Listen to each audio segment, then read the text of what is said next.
Bonjour, bonjour, bonsoir et surtout bon après-midi. Et cela ne dépendra qu'à l'heure à laquelle vous allez nous suivre.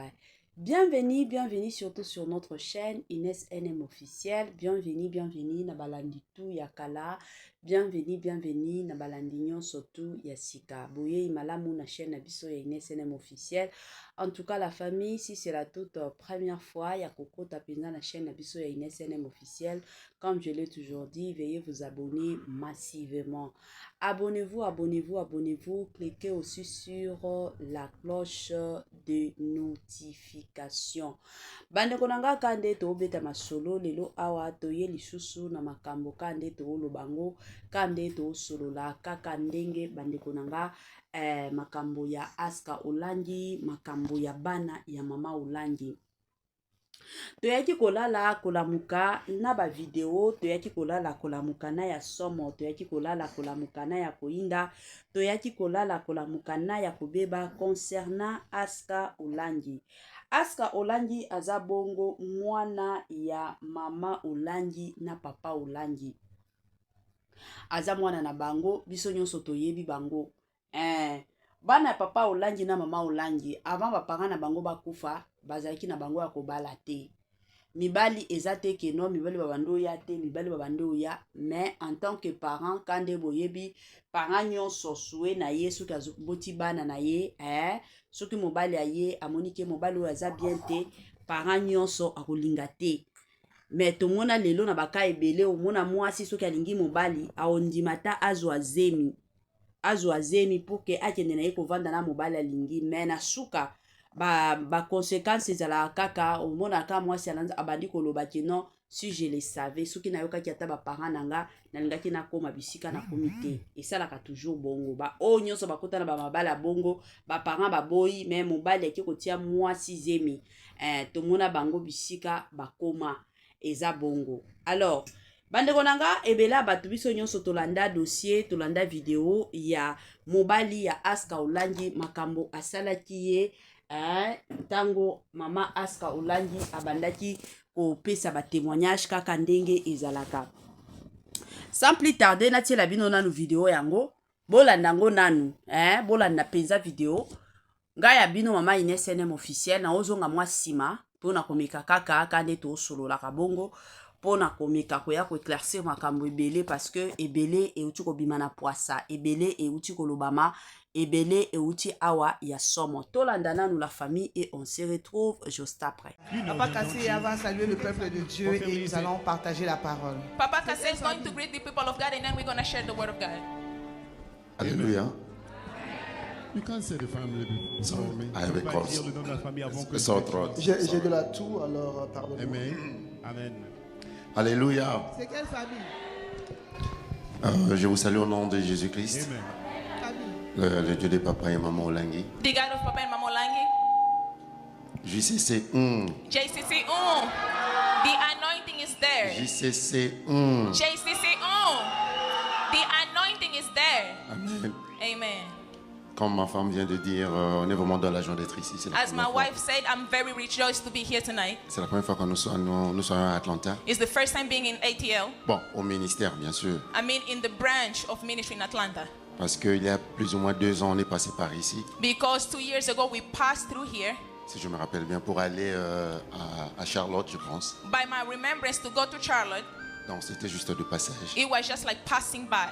Mais Dieu a permis que le café chrétien soit à Atlanta But the Lord allowed that this Christian cafe is realized in Atlanta pour 2025. for 2025. On bénit Dieu pour ça. And we bless the Lord for that. J'ai toujours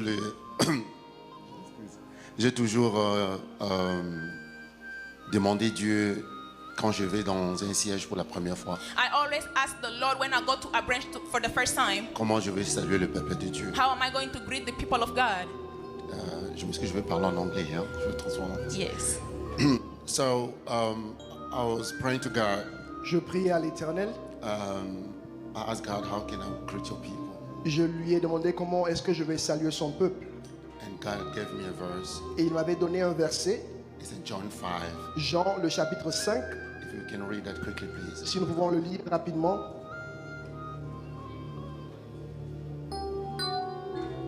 Voilà, de retour, nabandi ebela batu biso nyonso touti kolanda awa, tolandi makam nyonso ndenge esalemi.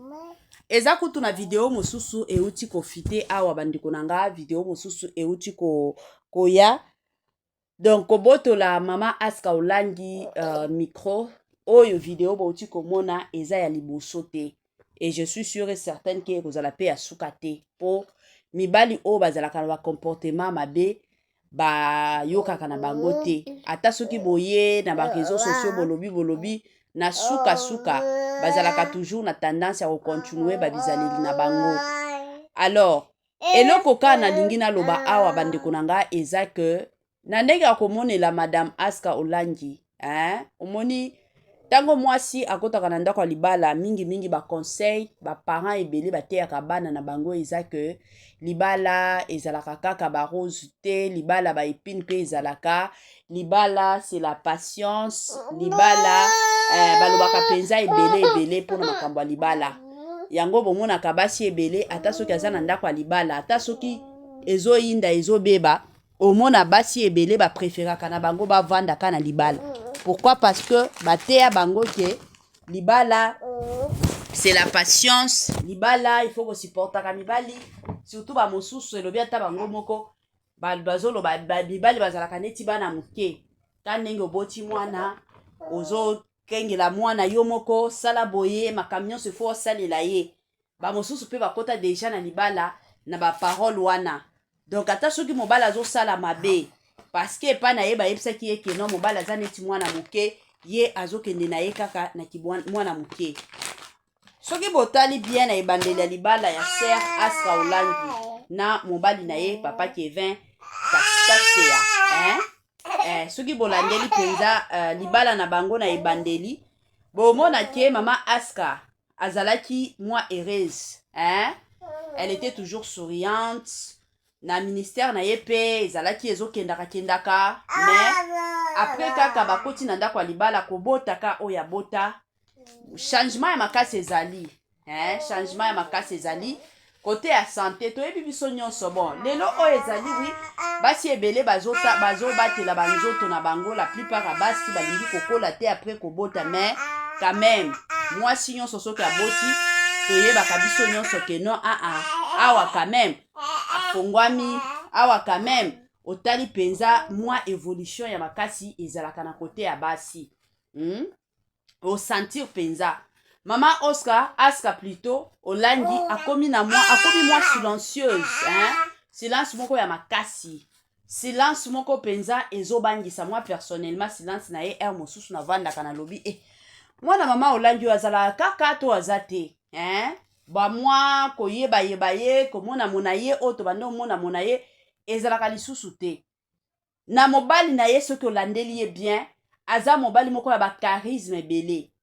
Donc ye na miso ya bato aolakisa penza ke aza mobali moko ya ba charisme, aza mobali moko genre mibali o bazalaka aza na mwasi na ndako soki alobi na ye il faut mwasi exécuter na kolanda na ndenge penza botola ye micro.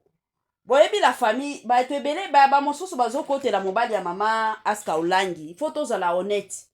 Lelo tomoni basi ebele bazokufa na bandako ya mabala. Ba o biso toyebi baza ba personnage public. Toyebi baza ebele na koki ko mentionner makombo awa te. Eza na ba mosusu o ba bima ba échappade la bango luwa. Batali keno bibisika nazokende bakobomanga na koya kokufa pamba malamu na kende. Na kopeta neti exemple ya mama Lydie mama Lydie oya yemba makida mama wana lelo abala mama wana avandaki na libala moko na mobala zo maltraité ye na belle famille ezalaka ta bozoyokana te na belle famille mais yo na mobali quand même boza na bino bien siko mama wana ezalaki nyonso belle famille kote yo mobali amonaki na ye ke c'est vrai naza personnage public na yembaka pe banzembo ya nzambe na fortifiaka batu na sambelaka popo na batu mais soki na kolandela parce que batu bakoloba nga mutu na kokufa nga mutu na koperdre c'est ainsi que de son côté ajugeki na ye bon plutôt aboma na ye libala ebele elobamaki batu bafinga ye aza chrétien ya solo te pona nini abomaki libala ti nzambe aye kosala ye grâce aye kosala ye grâce lelo azwa mobali mosusu asika bien que bato bafinga ye mais ayaki kosala poste na ye je me rappelle un mois après mariage na ye pona koloba combien elle est heureuse dans son mariage. La famille kimia eleki nyonso na se ya mokili soki oza bisika ata soki eza epa na yo ya yo moko na ndako na yo na mobali na mwasi na yo ozo se sentir que non oza na kimia okomona ke okovivre ata soki ozangi musala ata soki ozangi mabota ata soki ozangi ya kolia mais soki okoza na kimia oko se sentir que non ozo vivre oza mutu ya bonne vie. C'est comme ça okoki kozala na nyonso penza o balobaka nyonso mokili mais soki kaka ozangi kimia na vie na yo okozala neti mutu moko lelo nde azokufa okozala neti mutu moko bakundi yo oza na yo na bomoi eza bongo.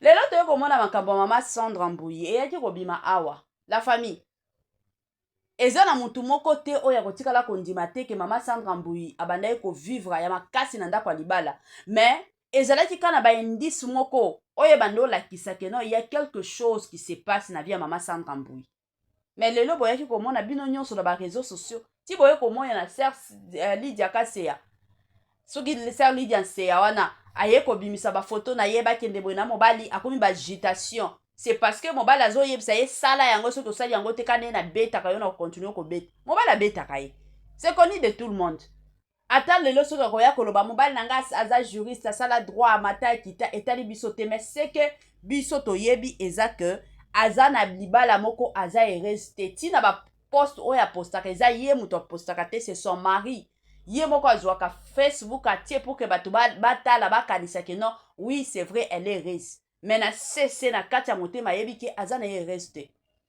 C'est comme ça. Mama Rachel Olangi sœur na biso toboyi na biso mwasi mosusu akufa te na ndako ya libala wana penza toza contre wana penza toboyi moi personnellement na boyi na bandi pe bandeko mosusu o bazolanda nga baboyi pe. Dans la vie koyoka na yo soni te ndeko na yo ya mwasi eza nani grande sœur na bino ya mwasi o bauti ko fiancé awa c'est quoi encore son nom moi komo na ye Kiminga grande sœur na bino wana ya wana divorça lelo oyo azwi mobali mosusu aye ko fiancé ye.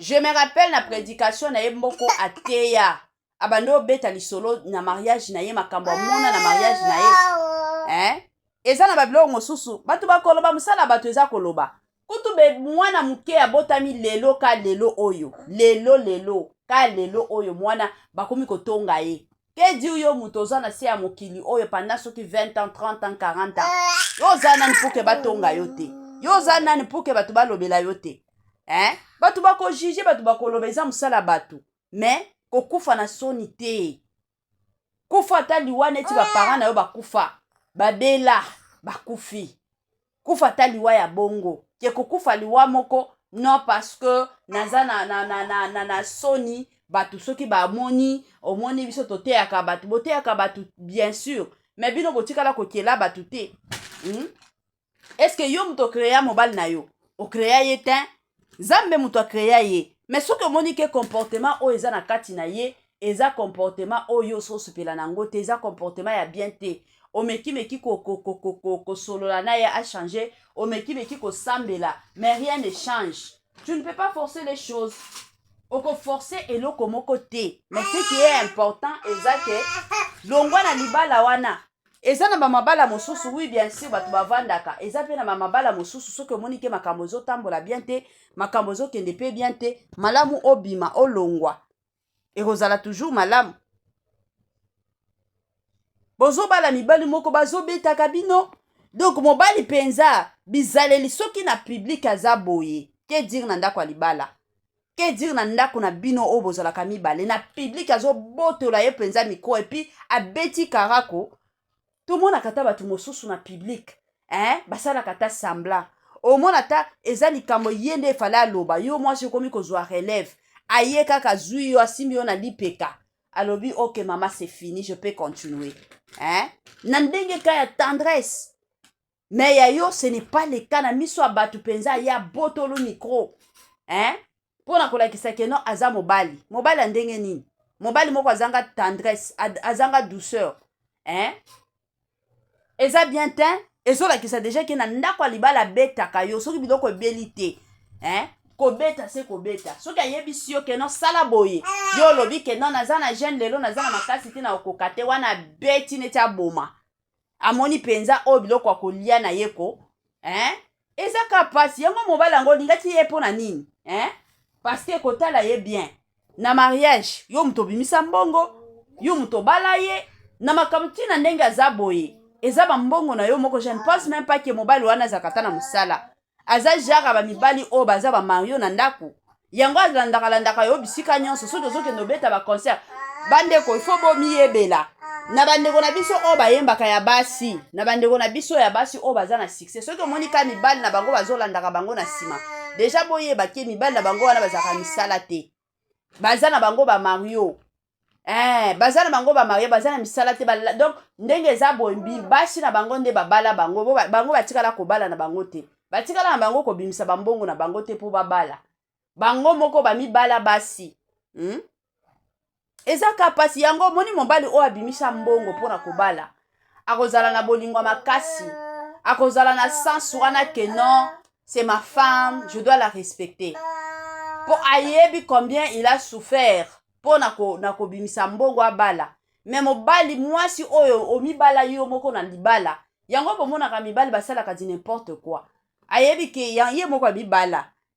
Ngana tikala kobala ye te, ngana lingaki ye, mais nazaki na ngana posa kobala te, ye moko kaka bibala.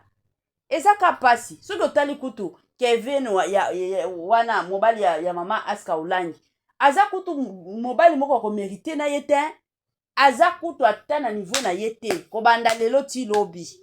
Aza mobali moko otala ye d'ailleurs akomi mwa soki otali okomi komona ke no mobali azali depuis abala na mama Aska. Avant abala na sœur Rachel, tango azaki na mwasi wana liboso wana azalaki neti mutu moko azotima, neti mutu moko azowelela biloko alia. Ezaka pasi oye kobala mwana bato aye kobala yo olie ovandisa ye bien na ndaku yo na public okomi kolingana ko ya kobeta obeta bino penza yango famille ya mama Olangi botelema nano na ba dossier oyo il faut bopekisaka na ba famille mosusu li bomoni mibali bazo faire souffrir baleki na bino en tout cas bokendaka kopekisaka bango bosalela bango penza attention ici on ne joue pas ezalaka toujours malamu et encore malamu.